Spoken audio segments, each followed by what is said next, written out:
Hey guys, let's talk about laptops. So I've got 10 laptops here. How much is too much? Well, only a few of these are actively being used. Some of these are just ancient laptops I've had around for a long time. And some of these have different purposes. So yeah, there's a couple Apple laptops here and quite a few PC laptops. So let's start out with probably this. I'm going to start out with the three I use now. And then go over the rest of them. So this is the 16-inch MacBook Pro, came out fall 2019. It's terrific, I love it. I use it for video editing and a lot of other work. So there's that. This one's terrific. It's almost a 4K display, but not quite. I brought the cheapest 16-inch version that I could get because the guy at the Apple Store talked me down. This is all that I really needed, and it works great. Could use a larger hard drive, but I'm going to fill up the hard drive no matter how big it is, so I'm going to have to offload to my NAS no matter what. So it probably would be, diminishing returns getting a larger hard drive, and yeah, it's just not, it wouldn't matter anyways. And they get really expensive. The larger you get, like the big hard drives on these are crazy expensive. But that's my MacBook Pro. It's the most expensive laptop here. So right next to it, you'll see two Acers. Now, the Acer, you're going to get your most bang for your buck. Like if you want the highest specs for the lowest price, Acer, from what I've seen, is the way to go. They don't have the slickest, nicest builds. They're a little clunky, not as sleek and nice, but they're still pretty good. And they're not bad at all. And if you want to get more power for your money, I think that's the way to go. But you should always compare and shop around when you're buying a laptop or anything else. This one below here is a 17-inch. I was specifically looking for something with 17 inches. Apple no longer makes a 17-inch model. So yeah, I bought a 17-inch Acer laptop here with an iCore 5, which I cannot edit my 4K video in with the HVAC codec that my GoPro uses. So yeah, this would not work for video editing. Also, it's running Linux, and I'm a little frustrated with Linux video editing tools. I wanted them to work, but they don't. Or they don't work. I've had too many issues. They do work. A lot of people do all their video editing on Linux. I wanted to, but I had so many problems. That's the main excuse for buying this MacBook Pro, is for easy video editing. iMovie and Final Cut Pro are amazing. As much as I want to use KDE NLive and OpenShot, they're just not doing it for me. They have too many problems. And it's not that, I'm not doing it to do stuff on Linux. I'm doing it to, edit videos. I just want the stuff to work. Now, so this is my newer. So before buying this MacBook Pro, I bought it, so now it's July 2020, and I bought it back in, I want to say like late January, early February 2020.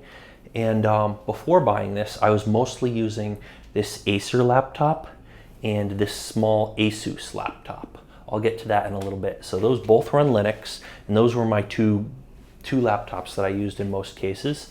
And I was using those up until I bought the MacBook Pro. Now I find myself just using the MacBook Pro almost all the time, but not all the time. Doesn't mean I'm using Mac OS all the time, because when I'm using a desktop system, my primary desktop is running Ubuntu Linux. So yeah, I have an Ubuntu Linux workstation behind this giant TV here, and that's what's plugged into this monitor over here. So yeah, there's my Ubuntu Linux workstation. So I do a lot of stuff on Linux when I'm at my desk, and when I am away from my desk, I do a lot of my work on my MacBook Pro running OS X, and all my video editing is on the MacBook Pro. So there's that. So I still use these two laptops some of the time. So this Acer is my big newer Acer. Newer, I mean, it's a couple years old. I bought it fall 2018, and it was the Acer model that was available with the specs that I wanted at the time. It has 1080p screen and has an iCore 5. I'm not sure which generation off the top of my head. It had trouble with the videos that my GoPro was generating. It could kind of play them, but not well. That's really disappointing. I was actually shocked at what is not capable of playing 4K videos from my GoPro. So that's something to be aware of if you're looking to do 4K video editing. Now, you'll notice this Acer behind the big Acer. slightly smaller Acer. I think it's a 15 point something inch screen. This is my old Acer that I had before it. I bought it back in, I want to say 2014, I think fall 2014, and it worked great. I had it for many years. It runs Linux, and I just ran Linux on that for many years, did all my remote, anytime I'm on the go, I would just use that to do all my work, and it works terrifically. So the Acers are a great way to go. So yeah, this was my old Acer, this is the new one, and I was actually going to upgrade this old Acer with with more RAM and an SSD to and keep it longer, and it would have been fine. I bet it would work great today even, but and it was okay without those things too. But it would have been, I was going to upgrade it, but my son threw a rock at the screen and damaged the screen, and after that point, the cost of upgrading it and fixing the screen is about the same price or more as this whole laptop. So I bought a new laptop, this new Acer. So this old one, I'm going to do some, like, it still works, just the screen is destroyed. So I'm kind of thinking of, just using it as like a small server in the closet to run like a Bitcoin full node or something, or use it for some fun project. I haven't decided yet, but we're going to take this apart later. We're going to have a future video where we disassemble this guy. Not this one, but definitely this one. Now, you'll notice that I have, and so this large Acer is pretty heavy. They're both heavy. This large one is really clunky and very much on the heavy side. It's the big thing to carry around.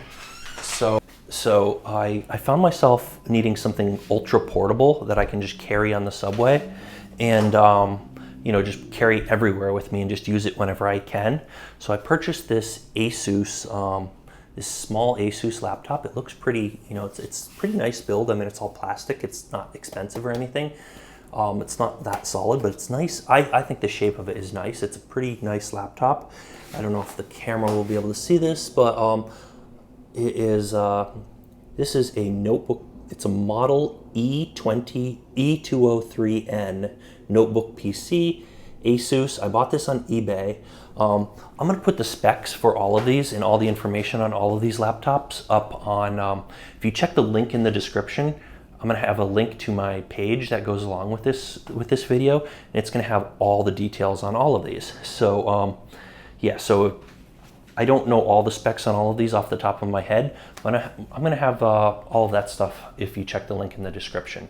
Now, this laptop here, this guy, the big Acer is, it cost me vaguely around $500, whereas in the MacBook Pro was like I think it was like $2,600 after tax, and yeah, this one was like $500. Most of them come with an i9. This has an i7, works completely fine. I almost think I'd like an i9 to render things faster, but I basically, if I'm rendering a huge video, I just leave it overnight or go do something else, and no big deal. It renders. If I had to do lots of video fast, it's worth getting a more powerful CPU, or even like a Mac Pro or something. So if you're a professional or doing it for your job, this one. But for me, I'm just doing my own videos for my own channel, and this is more than fine for me. But yeah, definitely the 16-inch is a terrific MacBook Pro. Now, this Asus, I think it cost vaguely around, this thing cost me about $120 on eBay. So it's cheap. It's light. It's very, very light. So if I'm carrying, usually when I travel, I'm traveling with some other people, and I have to carry all their stuff too for, because they're kids. And so I'm carrying a ridiculous amount of stuff. I don't want any more heavy stuff than I need to carry, but I can be traveling on a plane. And this, I can just slip it into my backpack, into my carry-on luggage, and it is super light. I barely notice it's there. It's only like a notch up from a tablet in terms of weight. And this runs Linux. You can do like all kinds of normal work with it. It's not like a processing powerhouse or whatever, but this is what it looks like if you open it up. Glossy screen, not so glossy keyboard. The keys are pretty nice, for how small. It's pretty decent laptop. I enjoy using this thing a lot. It's really light. It works great for graphic design. Like I edit logos and stuff and photos and anything I need to edit. I use the GIMP instead of Photoshop because I'm not signing up for I don't mind paying for things. I don't need to use open source software. It's great if it is because of just the convenience of open source. I mean, I believe in open source and all that, but really I use it for convenience. But the reason I use the GIMP instead of Photoshop isn't even the money. It's that I just don't want the inconvenience of having to I don't want to always have to pay for a subscription and have my stuff locked away in the Creative Cloud and be, held ransom by Adobe. So I'm not getting Photoshop. The GIMP is amazing. It's super easy to download on any OS. I mean, I use it on my Mac, use it on my Linux boxes, I use it on Windows. I use it on everything. The GIMP is amazing for all your photo editing and logo editing and any graphic design stuff you want to do, and it works great on here. So I run the GIMP, I use ImageMagick to bulk edit my images. I use this, I use Google Docs to type up documents, and I use basic text editors to edit my web pages, and I use a lot of stuff on the command line. Jekyll as my CMS. I do so basically for editing web pages, writing documents, reviewing documents, graphic design, all the stuff that goes together with my websites. I don't use this for video editing. You might be able to do it for smaller videos, not 4K stuff or anything, nothing intensive. But yeah, this is not the system to get if you want to do a lot of video editing. It's not great for video editing at all, but it is a great system for simple stuff. Browsing the web, research, writing articles, editing web pages. I pull my web pages down with Git, making whatever edits I need to, and then check in all my changes, push it up to Git. I actually use GitHub, so I have all my stuff checked into GitHub and private repos, and then I pull them down to I can pull them down to any of my other systems, to my desktop, to anything I have. So it's super convenient. This is so light, it's encrypted too. The hard drive is encrypted. So I basically, if I lose it, no one's getting my data. And it's super easy to replace, and it's super light to carry around with you. So the perfect travel laptop if you don't need something super powerful. Buy something like this on eBay. Not everything you get on eBay is going to be good. Not everything old is going to be good just because it's the low power thing. This one specifically is great. Now I'll show you one that's not so great. This one, this might be great. I've had issues with it. I don't want to speak too soon. I've barely done anything with it. This old Lenovo was, I purchased this to just test out Kali Linux. It's a Lenovo 131E, and they're known for being great. I don't know. This is super heavy, and it has some issues with just powering off randomly, probably because a loose connector or some issues with the batteries, but I barely spent any time looking at it. Would not recommend it. Maybe it's just this one that I have. Maybe it's, I don't know. Maybe it's just too, I don't know what the issue is, but anyways, there's that. This other small one under here is a EEE PC, and this one is a neat little device. It has an Intel Atom processor. It was weak even at the time. I think this was back in 2009 or so, 2008, 2009, I'm not sure. But yeah, you'll see this is really glossy on the inside, and yeah, Intel Atom inside. It was a weak processor at the time, mostly command stuff and text editing in Linux. Has a non-glossy bottom, and the top has this it's that kind of thing. It has a texture to it. It's plastic, but it has this this weird texture that makes it kind of feel like leather. I don't know how to describe it, but anyways, over time, it looked really cool at the beginning, but over time that started to feel all it starts to deteriorate and feel terrible. Meanwhile, the regular plastic part down here is completely fine. So yeah, that's this thing. This is my Intel. This is back when these were the thing before tablets and phones, before smartphones and tablets became very popular.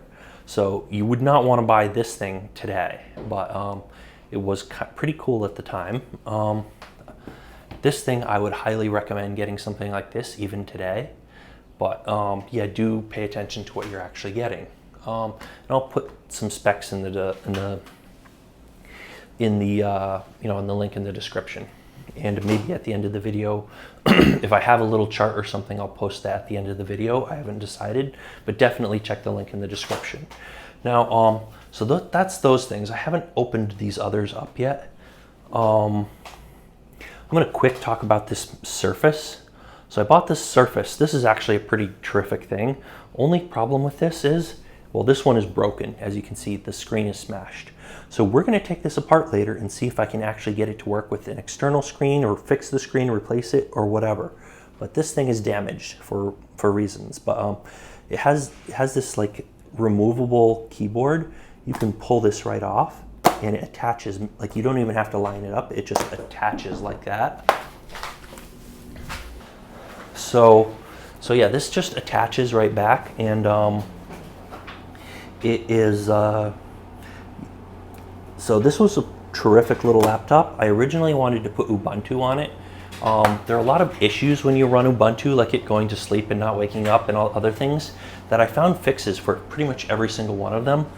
Only thing was, this doesn't perform, like the touch screen. Ultimately, the touch screen barely works on it with Ubuntu, and it just has too many issues. And I thought this Surface, I guess it counts as a tablet, but I thought this thing it was a problem with the hardware until I decided, I gave up on it, and I'm like, you know what, I'm going to install Windows. I installed Windows 10 and it works perfectly. Install Windows 10, the touchscreen works perfectly. It's an excellent little machine. Highly recommend this thing. So if you want to pick one of these up, this is also a great choice. I still prefer this. The only real issue with this is this, like if you want to put this on your lap, it's not gonna sit up by itself. It's gonna fall over. And I don't know if there was like a stand or something that's supposed to come with it, or if you could have like some kind of fix for that, but that's kind of an issue. This one's broken, so I'm gonna pull this screen off and take a look at it in a future video. So there's that. So there's our ThinkPad, our Surface tablet. There's my mini Asus laptop, triple EPC, MacBook Pro. For good measure, we should just open this up and look at it. This is the most amazing thing ever. Like this is by far the best build that I've seen. The newer Surface laptops are the only things that come close to it. But yeah, this is it. Looks amazing. I have that old Apple wallpaper that comes with older versions of OS X and wasn't on this one, but I think that's how they're meant to look, and I just wanted that wallpaper. But yeah, you're not gonna come close to this build. Like the only thing that really matches this are some of the newer Surfaces by Microsoft. So they actually did a pretty good job with that. But yeah, this is the way to go if you want build quality and if you like using OS X and if you need to run Final Cut Pro or iMovie. So let's take a look at my large Acer. This is my large Acer, a little bit clunky. Feels like a kind of a thin, it's not weak or anything, but it's just, you can tell it's just like a sheet of plastic. The bottom is a little bit more solid, still not that solid. Now, 2 panels, you can easily open this thing up, but 2 panels, one for memory, one for hard drive. I'm assuming this is the hard drive and this is the RAM. It's this gigantic thing, plenty of space for like cooling and ventilation. I've gotten a fair amount of use out of this. It's nowhere near as portable as this mini Asus. So this is a lot harder if you want to use it on the train or something, but I have used it. Not perfect for the subway, but great if you're on an airplane. This is fine. I've used this on like long flights and stuff. So yeah, 17-inch screen. It's not powered on. This is running Ubuntu 20.04 with the Budgie desktop. I installed Budgie on it just recently, and it's great. I love it, but I've only used it a little bit with Budgie. It was running an older Ubuntu with I think the Cinnamon desktop, but anyways, that's my Asus, or my Acer rather. And if we take this thing, this is the old Acer that I have. I actually like the feel of this. This feels more solid. Smaller screen. Let's open it up and take a look. Now you can tell if you look, I don't know if you can tell in the video, but looking at it, you can tell like the liquid crystal display is like all leaking and everything and destroyed. One nice thing about this is it has these chiclet keys, but they still feel pretty responsive. They feel springy. I like the design of this. This thing actually looks pretty nice. It's all plastic. but it still looks really nice. Look at the contours on that. This thing is great. I would recommend it, and it worked great for me. It has an i5. At the time I wasn't doing video editing or anything, so I didn't need more power. Unless you're doing gaming or video editing, or I guess a lot of virtualization, you probably don't need a ton of power. I do virtualization, but this was totally fine for running VirtualBox and stuff like that. This thing is a little bit more, it has two colors. It doesn't quite, it has lines. It's not as simple of a design. The newer one, and look, it looks different. I mean, it's kind of nice. It has this like brushed metal look to it, and it's kind of nice. It still has chiclet keys. Actually, these don't feel quite as good, but they're still okay. And I've done plenty of typing and writing stuff on this. The edge is actually metal. Like, this is definitely metal, and it looks like this is an actual metal plate on it that's been painted. So that's actually like brushed metal that they painted. And then the bottom is plastic, and this is plastic. Most of it's plastic, but this is a pretty good laptop. So there's that. Those are my two Acers, MacBook Pro, Triple E PC, Asus, Surface ThinkPad. Now here is an ancient Apple laptop. I think this is just a MacBook, not a MacBook Pro. I did a separate video on this already, but I'm not sure which video I'm going to release first. But this is the A1181. I bought it on eBay. It was sold as is. They didn't know if it was working or not because they couldn't test it. It comes with no battery, and it comes with no power adapter. So I think I talked about the price in my other video, but I'll include that in the link in the description. But this thing was really cheap. I think all total, I think this thing cost me about $30 with shipping, and then the power adapter was like $15 or something like that. But yeah, it looks like this. It works great. I ordered a separate power adapter. I bought it basically just to test it out. I think this thing dates back to like well before 2010. I want to say like 2007 or so. This is pretty ancient. It has a gig of RAM in it. It looks like you can remove a little plate behind where the battery used to be and upgrade the RAM if you wanted to. It runs an old version of OS. It runs OS X 10.4, which I think is OS X Tiger, and it completely works. It has the little dashboard thing that they phased out of OS X. That's still present on this. It's pretty neat. It's a nice thing for the kids to play with and as a toy, and that's about it. It's an old piece of, it's like an ancient relic. But yeah, it definitely works. It was sold as is, so it could have been completely dead. It could have been working. I took a chance, and this one works. So that's an ancient Apple laptop. I actually only recently bought that this June or July, and it's just bought basically for fun. So we have two laptops here remaining. Let's talk about this one. Now this is an ancient piece of junk. I'm pretty sure this is 32-bit.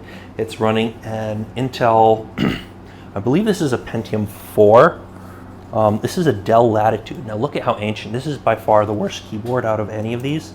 This has like those flat keys that you used to see on laptops between like 2000 and 2005 and sometimes earlier. So those flat keys, but they are springy. They're not yeah, this is terrible.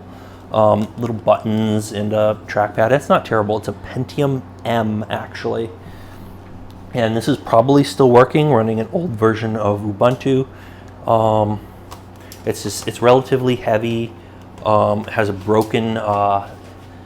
broken vent thing here.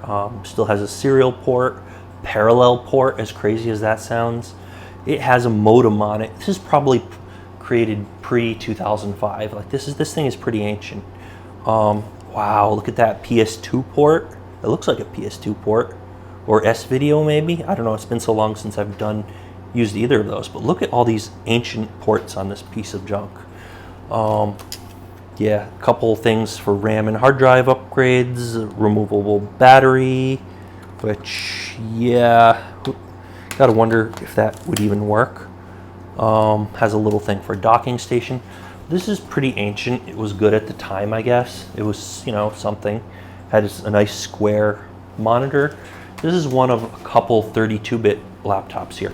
This one's 32-bit, and the EEE PC is also 32-bit. So last but almost least is this HP Pavilion Entertainment PC. So this was geared towards entertainment. Now it's all shiny and glossy. I still think that's pretty neat looking. Now this was a good design and a good build at the time, except Macs were even better back then. But anyways, it's still bulky and heavy, but it's a huge laptop, and it's or pretty moderately huge, and it's really old. So this was, I think we got this probably back in 2010 if I had to guess, but I'm not sure. And I believe the problem, look at that, the inside is glossy, but and it has AMD Ultimate Vision, and it comes with Windows 7. All right, so little trackpad, glossy, has these neat little designs that HP put on it. Has this whole speaker thing in the front, Altec Lansing, so they wanted to sort of push the idea that this is a multimedia PC for like games, videos, and whatever else. So yeah, multimedia, geared towards multimedia and entertainment. Has this custom design, this custom pattern that HP was pushing at the time, and yeah, doors to replace like your RAM and your hard drive and stuff, and a little thing you can slide and pop out the battery. What else is on this thing? So not a whole lot else to talk about. The battery I believe the video card was overheating on this and causing it to just shut down. Like it'll start to boot up and then just shut down. So I think this thing is destroyed. We're going to take this apart and see if we can do anything with it. I'm pretty sure this is a 64-bit processor, but I'm not sure what's inside it for sure. So yeah, this is a HP Pavilion DV6. So I would have to look that up to see what it is. Oh, it's model DV6-2144NR. Yeah, so we're going to, let me see if I can, no real point in zooming in on that, but I'll put details on it in the link in the description. So that's my old HP. Interestingly, that thing came with this pink bag. So similar, it has that goofy flower design on it. This was the laptop bag that was ordered with that laptop. So those are all the laptops. We're going to probably disassemble some of them and do interesting things with others. So yeah, that's pretty much it. Like and subscribe, hit the bell icon, leave a comment down below, and that's all for today.